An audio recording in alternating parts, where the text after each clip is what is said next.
hello there. I'm at the gym.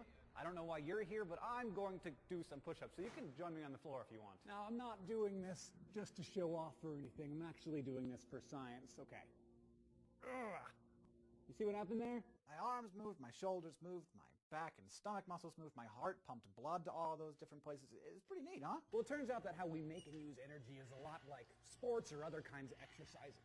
It can be hard work and a little bit complicated, but if you do it right, it comes with some tremendous payoffs. But unlike hitting a ball with a stick, it's so marvelously complicated and awesome that we're still unraveling the mysteries of how it all works. And it all starts with a marvelous molecule that is one of your best friends, ATP.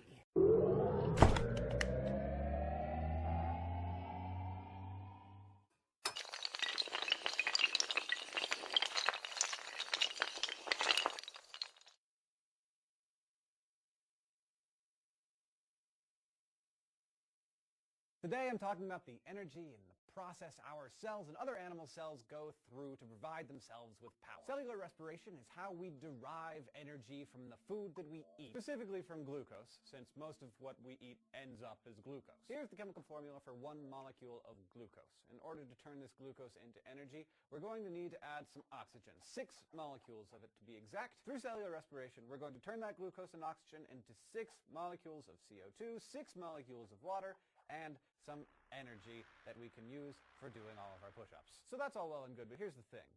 We can't just use that energy to run a marathon or something. First, our bodies have to turn that energy into a really specific form of stored energy called ATP, or adenosine triphosphate.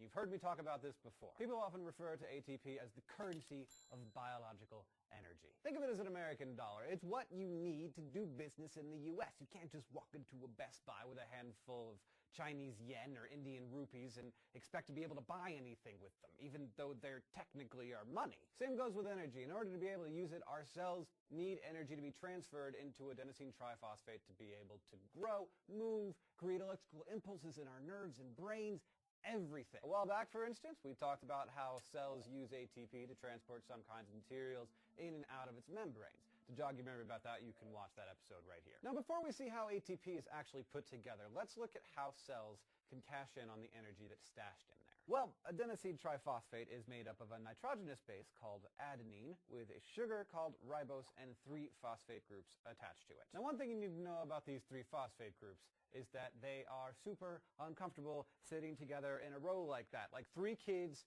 on a bus who hate each other all sharing the same seat. So because the phosphate groups are such terrible company for each other, ATP is able to do this nifty trick where it shoots one of the phosphate groups off the end of the seat, creating ADP, or adenosine diphosphate, because now there are just 2 kids sitting on the bus seat. In this reaction, when the 3rd jerk kid is kicked off the seat, energy is released. And since there are a lot of water molecules just floating around nearby, an OH pairing, that's called a hydroxide, from one of the H2Os comes over and takes the place of that 3rd phosphate group, and everybody is much happier. By the way, when you use water to break down a compound like this, it's called hydrolysis, hydro from water and lysis from the Greek word for separate. So now that you know how ATP is spent, let's see how it is minted nice and new by cellular respiration. Like I said, it all starts with oxygen and glucose. In fact, textbooks make a point of saying that through cellular respiration, 1 molecule of glucose can yield a bit of heat and 38 molecules of ATP. Now, it's worth noting that this number is kind of a best-case scenario. Usually it's more like 29 or 30 ATPs, but whatever. People are still studying this stuff, so let's stick with that number, 38.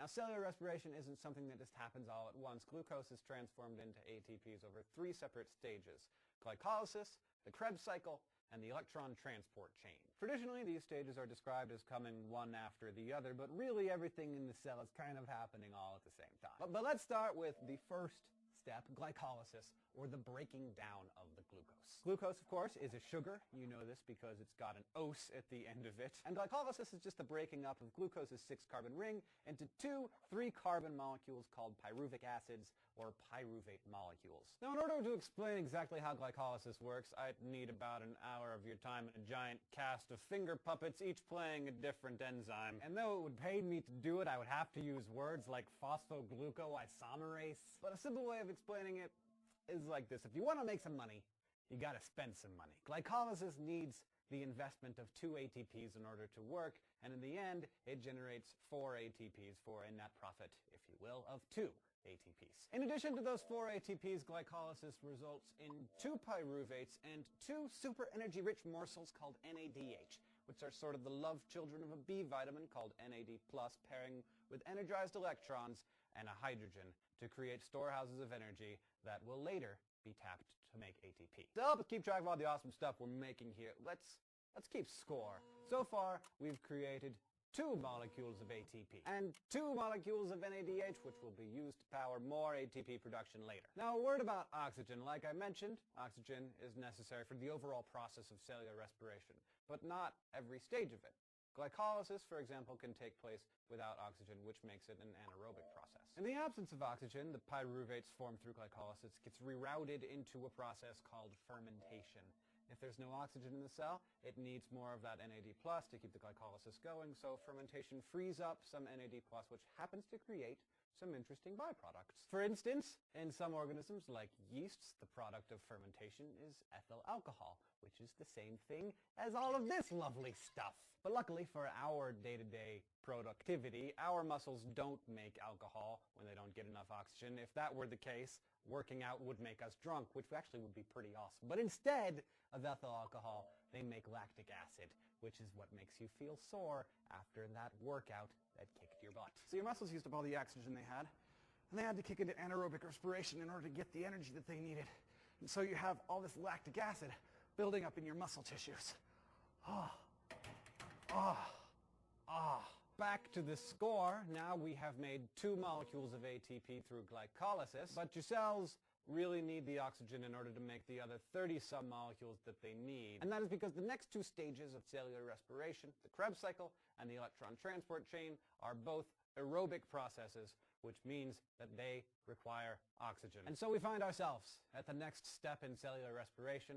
After glycolysis comes the Krebs cycle. So while glycolysis occurs in the cytoplasm, or the fluid medium within the cell that all the organelles hang out in, the Krebs cycle happens across the inner membrane of the mitochondria, which are generally considered the power centers of the cell. The Krebs cycle takes the products of glycolysis, those carbon-rich pyruvates, and reworks them to create another 2 ATPs per glucose molecule, plus some energy in a couple of other forms, which I'll talk about in a minute. Here's how. First, one of the pyruvates is oxidized, which basically means that it's combined with oxygen. One of the carbons off the 3-carbon chain bonds with an oxygen molecule and leaves the cell as CO2. What's left is a 2-carbon compound called acetyl coenzyme A, or acetyl-CoA. Then another NAD+ comes along, picks up a hydrogen, and becomes NADH. So our 2 pyruvates create another 2 molecules of NADH to be used later. As in glycolysis, and really all life, enzymes are essential here. They are the proteins that bring together the stuff that needs to react with each other, and they bring them together in just the right way. These enzymes, for example, bring together a phosphate with an ADP to create another ATP molecule for each pyruvate. Enzymes also help join the acetyl-CoA in a 4-carbon molecule called oxaloacetic acid. I think that's how you pronounce it together, and they form a 6-carbon molecule called citric acid, and I'm certain that that's how you pronounce that one, because yeah, it's the stuff that's in orange juice.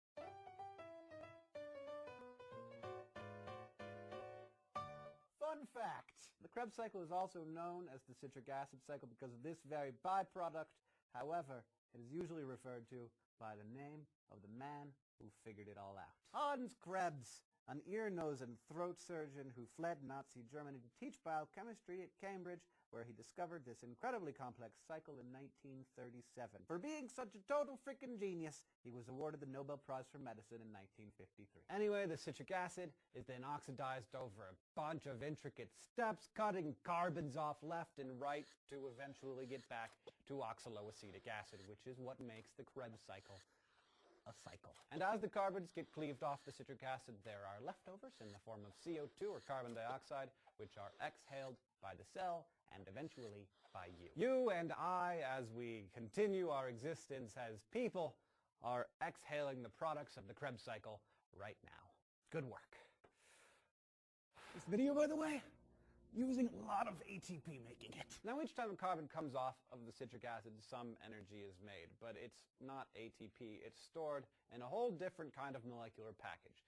This is where we go back to NAD+, and its sort of colleague, FAD. NAD+ and FAD are chummy little enzymes that are related to B vitamins, derivatives of niacin and riboflavin, which you might have seen in the vitamin aisle. These B vitamins are good at holding on to high energy electrons and keeping that energy until it can get released later in the electron transport chain. In fact, they're so good at it that they show up a lot in those high energy vitamin powders that the kids are taking these days. NADs and FADs are like batteries, big awkward batteries that pick up hydrogen and energized electrons from each pyruvate, which in effect charges them up. The addition of hydrogen turns them into NADH and FADH2 respectively. Each pyruvate yields 3 NADHs and 1 FADH2 per cycle. And since each glucose has been broken down into 2 pyruvates, that means that each glucose molecule can produce 6 NADHs and 2 FADH2s. The main purpose of the Krebs cycle is to make these powerhouses for the next and final step, the electron transport chain. Now comes the time when you're saying, sweet pyruvate sandwiches, Hank, aren't we supposed to be making ATP here? Let's make it happen, Captain. What's the holdup? Well, friends, your patience is finally paying off, because when it comes to ATPs, the electron transport chain is the real moneymaker. In a very efficient cell, it can net a whopping 34 ATPs. So remember all those NADHs and FADH2s that we made in the Krebs cycle? Well, their electrons are going to provide the energy that will work as a pump along a chain of channel proteins across the inner membrane of the mitochondria where the Krebs cycle occurred. These proteins will swap these electrons to send hydrogen protons from inside the very center of the mitochondria across its inner membrane to the outer compartment of the mitochondria. But once they're out, the protons want to get back to the other side of the inner membrane because there's a lot of other protons out there. And as we've learned, nature always tends to seek a nice, peaceful balance on either side of a membrane. So all of these anxious protons are allowed back in through a special protein called ATP synthase. And the energy of this proton flow drives this crazy spinning mechanism that squeezes some ADP and some phosphates together to form ATP. So the electrons from the 10 NADHs that come out of the Krebs cycle have just enough energy to produce roughly 3 ATPs each. And we can't forget our friends, the FADH2s. We have 2 of them, and they make 2 ATPs each. And voila, that is how animal cells the world over make ATP through cellular respiration. Now, just to check, let's reset our ATP counter and do the math for a single glucose molecule once again. We made 2 ATPs for each pyruvate during glycolysis. We made 2 during the Krebs cycle. And then, during the electron transport chain, we made about 34. And that is just for 1 molecule of glucose. Imagine how much your body makes and uses every